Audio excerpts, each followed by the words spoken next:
Hello everybody! Welcome to my YouTube channel. Ignore my hair, I just got off work. It is 3:44 in the afternoon, and this is the start of my Contemporaryathon vlog.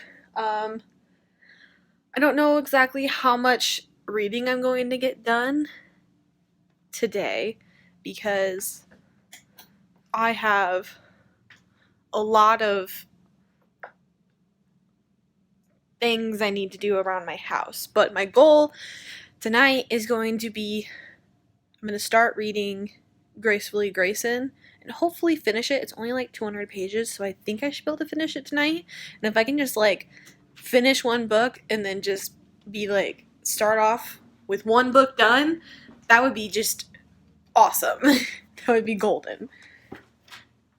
So I only got 7 days to read 4 books. So we're going to start off with this one, the smallest one. And Again But Better should be coming in the mail tomorrow, according to my Amazon. So, yeah. That is going to be this clip.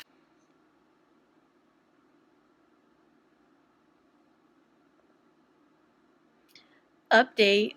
It's 10:52 at night. And I haven't read anything.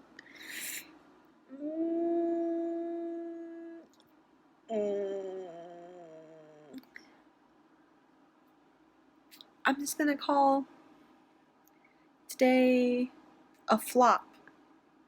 Hello, everyone. It is day 2 of Contemporaryathon and 5 in the afternoon. I got off work at 4 and I was in traffic for I don't even know how long. There's all this stupid construction happening by my house, and it makes coming home from work instead of a 5-minute process like a 45-minute process, because everybody is getting off work and everybody uses the road that my house is linked off of. So, and all my cats are trying to trip me. So, everybody's trying to go in the same direction as me. And I'm just trying to go home. I don't know where they're trying to go. But I haven't gotten any reading done. I took Gracefully Grayson to bed with me yesterday in hopes that it would spark something. I don't know. It didn't spark anything. I'm honestly convinced that I'm not going to get any reading done until my book Again But Better gets here, and it's not here yet. It's been out for delivery, according to Amazon, since 5 this morning, and it's still not here. And I wouldn't be surprised if they're stuck in that goddamn traffic outside right now. So, waiting for Again But Better. It's supposed to be arriving by 8 tonight, and I really just want to read that book. I don't want to read any other book. I just want to read Again But Better. And so yeah, that is my update for now. Hopefully I can get some reading done later tonight. I don't work until 2 tomorrow. I do, oh, that's my finger in front of the camera. I do have a thing that I'm going to after work after 6. So that basically means I can stay up tonight and read, because I don't have to work until 2. Hopefully it doesn't work tomorrow. So I have the car all to myself, so I don't have to take him to work in the morning. So maybe tomorrow will just be a good reading day. Welcome, everybody. It is 7:20 on day 2 of Contemporaryathon, and I got mail. I figured I would open this, even though we all know what this is, but everybody loves a good unboxing. Right?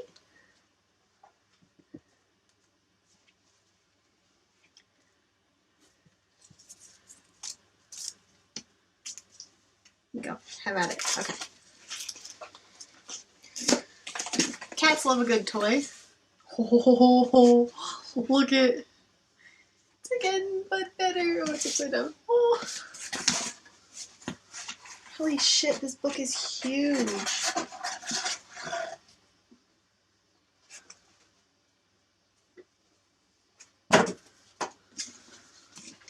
Oh, it's here.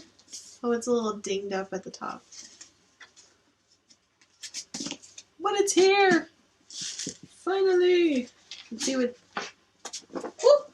It's a watermelon. I know the Barnes and Noble exclusive versions have toast. Look at it. It's a little banged up. But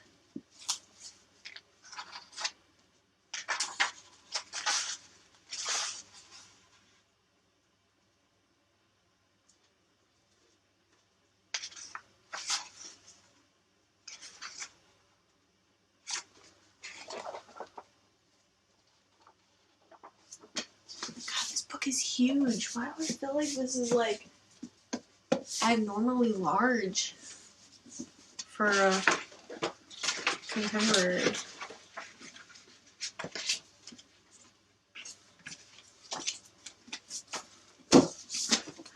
Like, okay, so I wasn't wrong.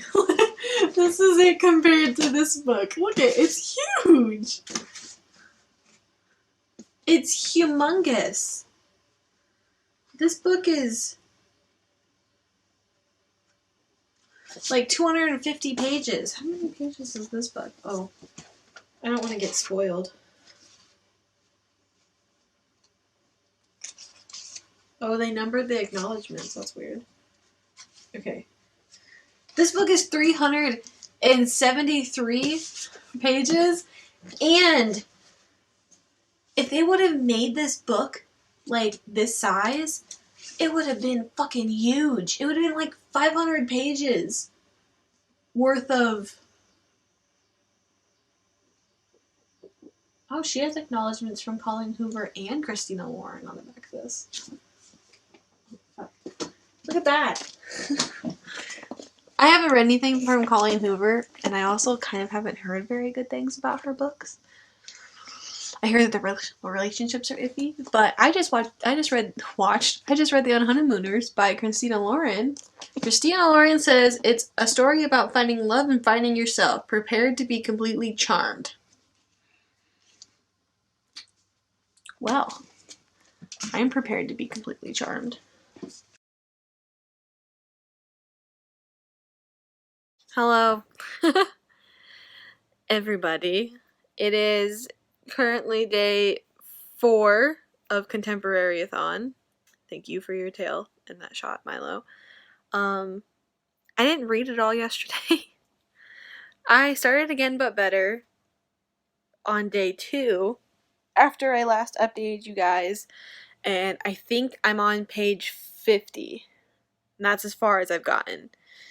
I worked yesterday until 6, and then my mom had this gathering thing at a cafe shelter thing for crocheting, because she crochets and teaches people how to crochet. And so naturally I went to that because I crochet too, and this is what I did last night.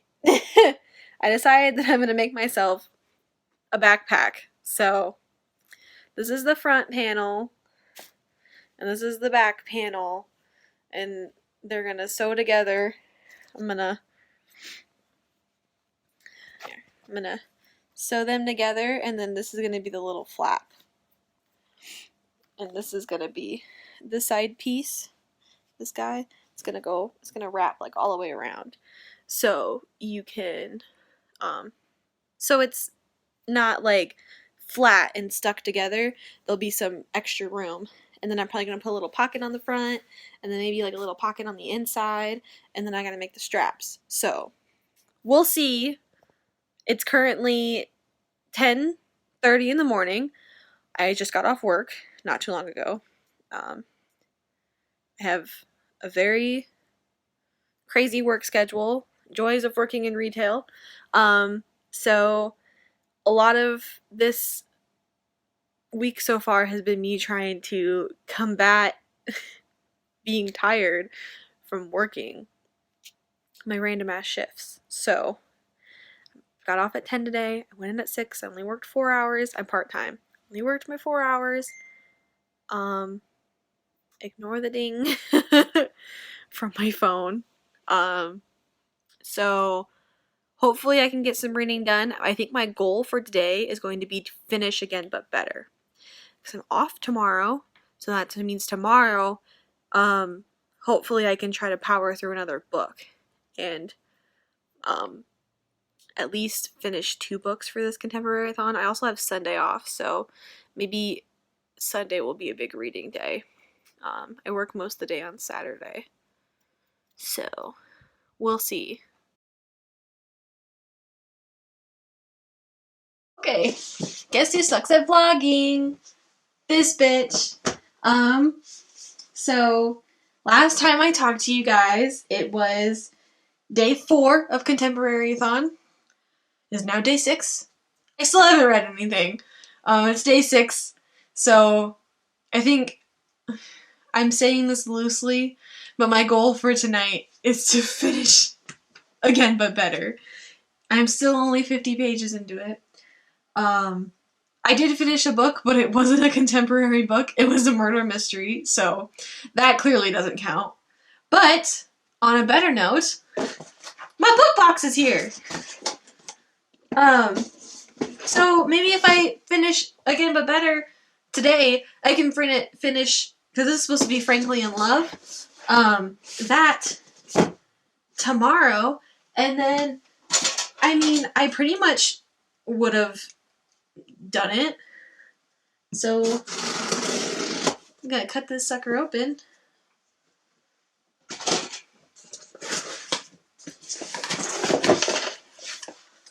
Aha! Read your heart out. Look at that! I've never gotten a book box before. Come on.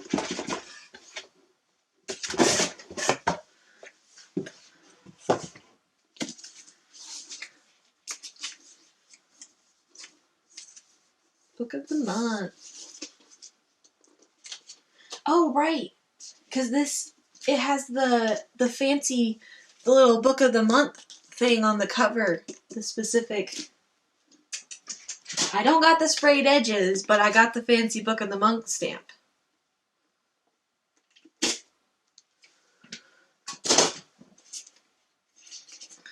Are you helping, Milo?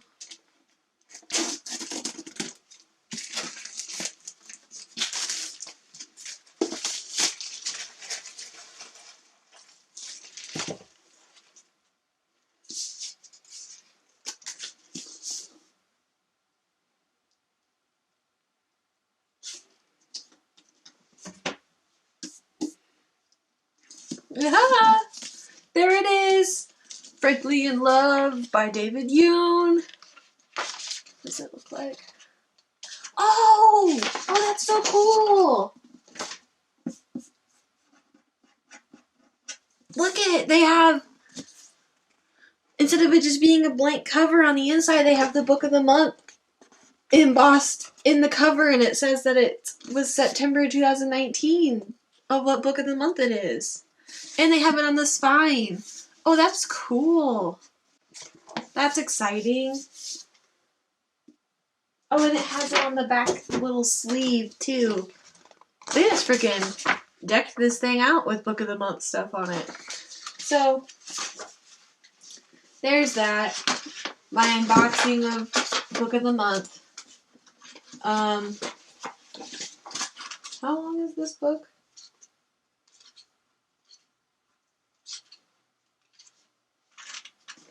This book is 406 pages, and then I know Again But Better is also like 300 and something pages, so it's probably going to be kind of a stretch. I should probably really try to read one of my smaller books I put on my TBR for this readathon, but it's also very in character for me not to read a single fucking thing on my TBR. So, frankly, In love. I love getting new books. This is awesome. So yeah.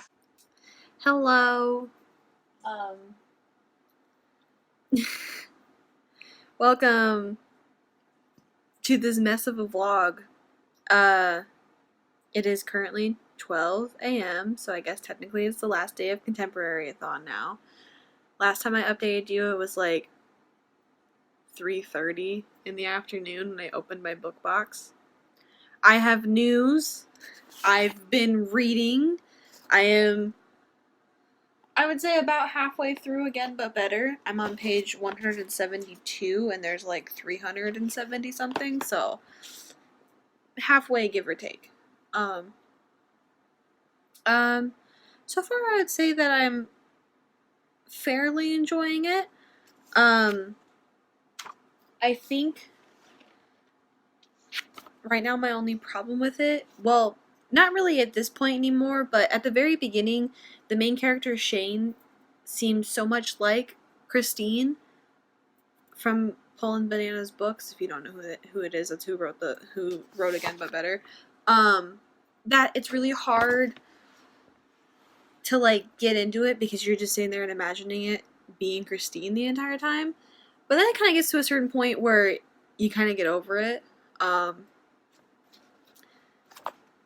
I think my only gripe is, like, I would really enjoy her and, like, the main love interest. I hate the fact that his name's Pilot Pen, but that's a totally different thing. I think that her and him are very cute. They have really cute banter that they go back and forth. They make, like, references and stuff, and they understand each other's, like, music tastes and stuff. The only thing that bugs me is he has a girlfriend, and that's, like, the least of her worries and, like, the least of his worries. And so they, like, he, like, leans into her and, like, puts his arm around her waist and stuff when they're doing things, and he gets, like, touchy-feely with her, and it's just a little weird because he has a girlfriend.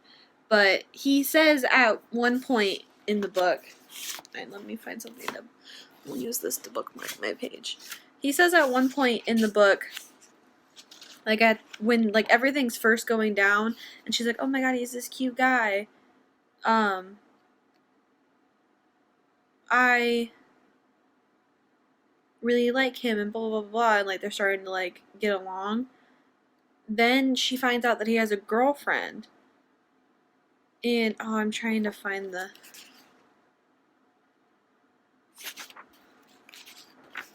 page. Oh, is it farther than this? Oh, yeah, okay. I'm getting close. 1 second. Yeah, here. So, she's like, this is at page 52. So, she's been, because she goes to study abroad in London. So, she's been in London for about, like, 3 days now. And they've had, like, a lot of, like, banter back and forth. And, like, you can tell that he's going to be the love interest and everything. And then the guy, Atticus, is like, oh yeah, that reminds me, did you get to Skype your girlfriend last night, Pilot? And then she's like, what does he mean, girlfriend? Like, what does he mean? Because, like, he's been flirting with me and stuff. And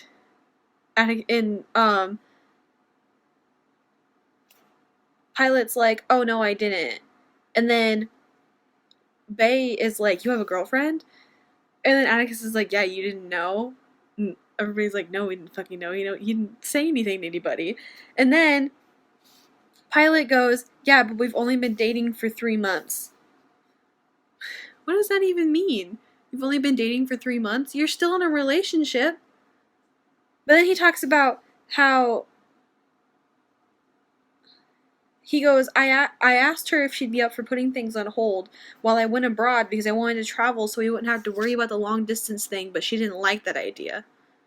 So now instead, he's in a relationship and they're doing the long distance thing, but he's flirting with another girl in this, like, study abroad program. And then, so she, like, kind of freaks out about him having a girlfriend for a while. And while she's doing that, she's lying to her parents because her parents think that she's doing a pre-med program, but really she's doing a writing program, and there's no pre-med program for studying abroad that she's in. And so she's like dealing with that. And then as he starts to like flirt with her and stuff, her worry isn't that he has a girlfriend. Her worry is that she's never kissed anybody. So she's afraid she's going to be a bad kisser. What? I feel like I would be worried that he's making moves on me and trying to kiss me when I know he has a girlfriend. I'd be like, no, buddy. If you want to kiss me, you gotta break up with her first. So, other than that, I mean, it's a good book for the most part. Like, I find the writing's pretty easy to get through. She has journals that she writes in, and so there's a lot of parts in it that'll be like written in journal entry form, and I normally don't mind that. It's just the font that they picked to put the journal entries in is a little like, it's kind of tiny and a little like harsh for your eyes. And then, like, it's supposed to be, like, her handwriting, but then she also has these things where she, like, writes on postcards. It's, like, an exercise for her class. But then that is in, like, a completely different font. And that one's, like, even harder to read. This is what I'm talking about for the postcard thing. So then this is a completely different font. And it's, like, all cursive and stuff. But they're supposed to be both supposed to be her handwriting. But, like, I feel like she would write the same on the postcard as she would write in the journal, maybe? I don't know. Do people inherently just write in cursive on postcards? I've never written on a postcard before, so I don't know. But then, like, the book is huge. Like, this book is huge. And then, like, the words, like, I don't know, there's, like, a lot of words to a page. Like, if there's no dialogue. So it almost, because I feel like I'm, like, like, it almost, to me, feels like I'm slugging through the pages, but then, like, I feel like I've read a lot. And I think it's because there's just so much more added to, I wonder, is Frankly in Love the same size as this book? Oh my god, it is. What the fuck? Mine is not used to hardcovers. I don't normally read hardcover books. Are hardcovers just normally larger in general? Let's see. Carry On? Well, Carry On's not as big as them. Is it normal? What is happening? I'm so confused. Okay, I clearly need to go to bed or something. I woke up this morning with this, like, ear-splitting headache that, like, made me want to throw up, and it's back.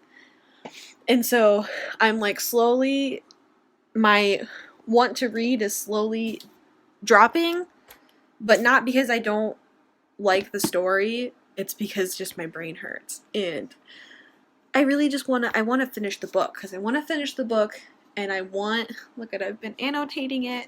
I will have a, like, comprehensive review on this, like I do with all the Author 2 books that I read. But, like, I just want to keep reading it, and I want to finish it, and it's only 12:12 in the morning, and I don't work tomorrow, so I don't have to be up in the morning. I don't have to go anywhere tomorrow. I just have to do laundry and vacuum and stuff, like regular household chore things that I do on my days off. And so I want to finish this, because if I finish this, then I can start Frankly in Love, and I'm sure, I don't know if I should say I'm sure. I bet I could power through a good chunk of that book. I feel like at this point my goal isn't going to be to try to get all of the little prompts checked off. I feel like at this point my goal is just to finish a book during this readathon, since I literally, like, this readathon's been a giant fail. Like, I was like, I'm gonna do this readathon. I was all psyched about it, and then my brain was like, yeah, but you don't want to read. And I was like, you're right. I don't want to fucking read. And so it was just so hard for me to get myself to pick up these books because I didn't want to read. And my thing is, I don't like to force myself to do stuff, because then I normally, like, whatever mood I go into with it, like, if I force myself to read this, then I'm probably not going to enjoy it as much as I would if I want to read it, because I'm just going to be not happy about the fact that I'm forcing myself to read it because I don't want to read. And it's like, it's kind of, I have like this kind of same problem like I do like when I write. Like if I don't want to write, I don't force myself to write because that writing is like 10 times shittier. I only get like 200 words down, all of it shit, and I usually end up deleting it later. So if I don't want to write, I just don't make myself write. So, and I kind of have the same mentality with books, which is why I go on kicks where I'll finish like 3 books in a row and then I won't read for like 2 weeks. So, I don't know. I mean, I don't even know what time I started reading. I think I've only been reading for like maybe 3 hours. And I was on page 52, so I've read over 100 and something pages. So I'm sure I should be able to finish this tonight. If not, I should be able to get pretty close and then have like a chapter or 2 to finish tomorrow. Maybe I can do what I did with the Unhoneymooners, take a bath and finish it in the bath. I don't know. I'm going to end this clip here. If you don't hear from me again tonight, then it will be tomorrow. Hello. It is day 7 of Contemporaryathon, and 2 in the afternoon. Here we are. Last day of the reading-a-thon. I stayed up until like 2 last night, reading again but better, and I am on page 307 out of 373. So I have a little under 70 pages left to go in this book, which I'm really excited because then that means that I can actually say that I finished a book during this reading-a-thon. And then my goal next would probably be to start Frankly in Love, but this one's even longer. Yeah, this one's like 400 something pages, so maybe I'll hold off on that and just read it at a different time. Maybe I can try to bust through this one, because this one's 200 pages. 200 and...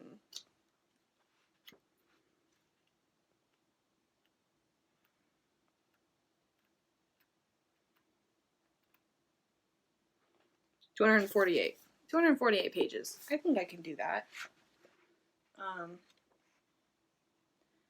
Yeah, I can definitely say I went into this book with lower expectations than normal because I had watched some bad reviews on the book before I read it, because I got curious. And I don't really know if some of the criticism in the reviews were warranted. I mean, it is her debut book. So it's not going to be perfect because it's a debut book. And, like, her writing style is going to change. She's going to, like, I feel like having your first book being almost kind of like a self-insert without meaning to, you can't really be too upset about that because, I mean, like, if you read Eve the Awakening by Jenna Moreci, Eve kind of, when she's described, reminds you of Jenna. And she's very closed off, doesn't tell people about her emotions and stuff. And Jenna calls herself a cyborg, that she doesn't have feelings. So, I mean, and I didn't really let that get in my, knock over my camera. But I didn't let that really get in the way of my enjoyment of the book, because I feel like it shouldn't be that big of a deal. Because, like, yeah, you watch them on YouTube and, like, you know them as a person, and it's kind of weird to, seriously, lay on my desk. It's kind of weird to then be reading a character about this person that you watch on YouTube. But I mean, also at the same time, I don't know. I feel like it shouldn't be that big of a deal.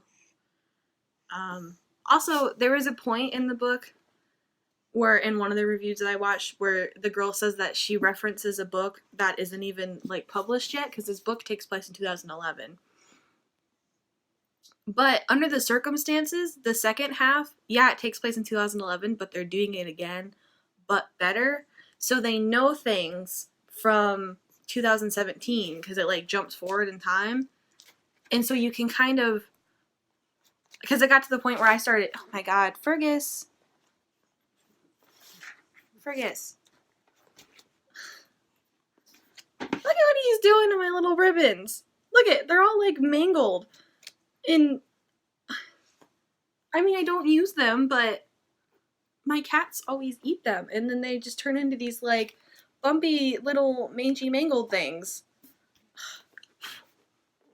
Anyway, I started fact checking stuff in the book because I got curious because she talks about Lost and Angry Birds and she references Harry Potter all the time, and she talks about the Throne of Glass series, the Mortal Instrument series, that's what it is. And she references like all types of music and talks about the Beatles, and she brings up like the Beach Boys, and just it's like there's so many like references you start to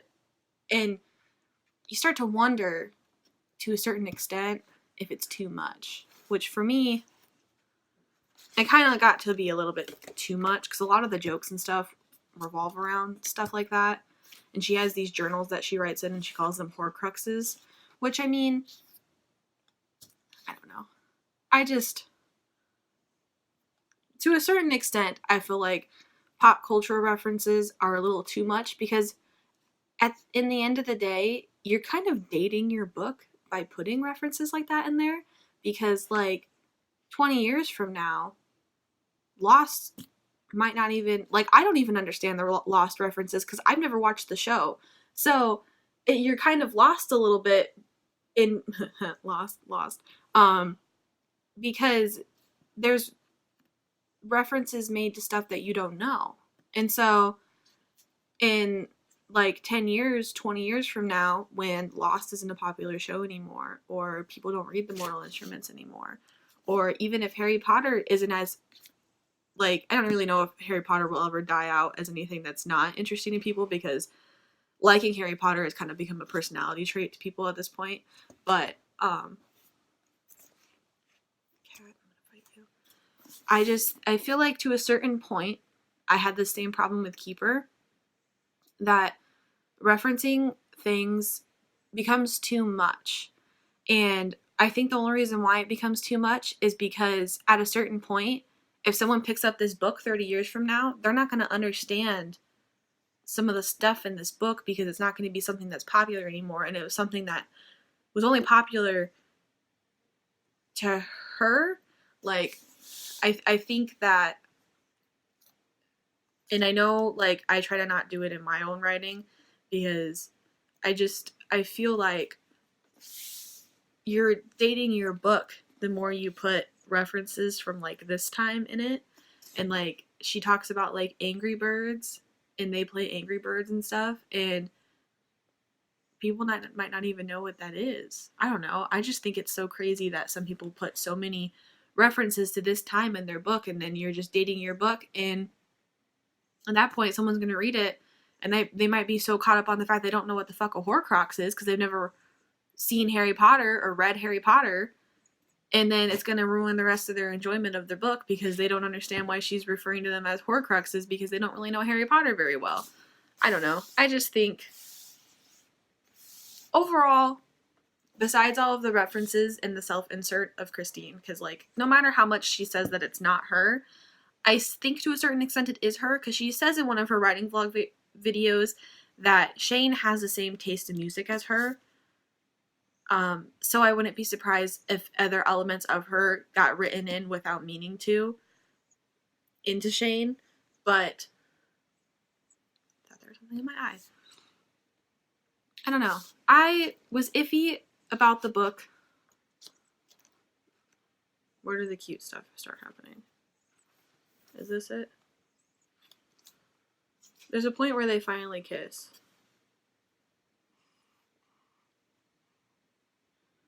Yeah, so I was iffy about this much of the book.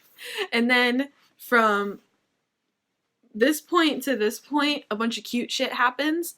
And I don't really want this to be what elevates my rating of the book, because if I was rating the book just off of this, it would be 5 stars. But if I put in context that there's a whole nother chunk of the book I haven't read yet, and there's a whole like 200 something pages over here that I didn't really care for all that much, I don't know. I don't know how to put my feelings about this book into words. I always try to go into books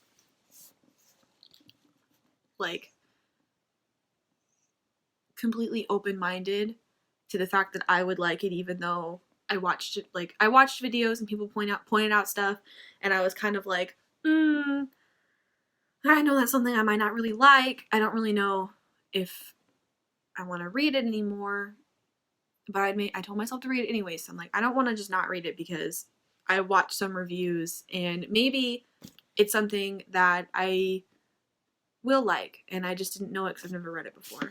This clip's becoming really long again. I just keep rambling about this book. I don't know why. I don't know. I'm gonna go and finish this book and edit some of this vlog, and then I will get back to you. It is now 5:50, and I have finished Again But Better. I finished the book in this Contemporaryathon. Who would have thought that I'd be able to do it? Honestly, not me, but I did it. I finished Again But Better. I enjoyed it. I am still trying to think of what my star rating for it would be. As of right now, I think I'm settling on 3 stars, but I usually kind of like to mill on it before I really say something, because I'm always in like a weird like funk after I read a book where I'm like trying to comprehend all of the things I liked and didn't like about the book. So as of right now, I'm saying a 3 out of 5 stars. I quite enjoyed it, but it definitely wasn't like amazing.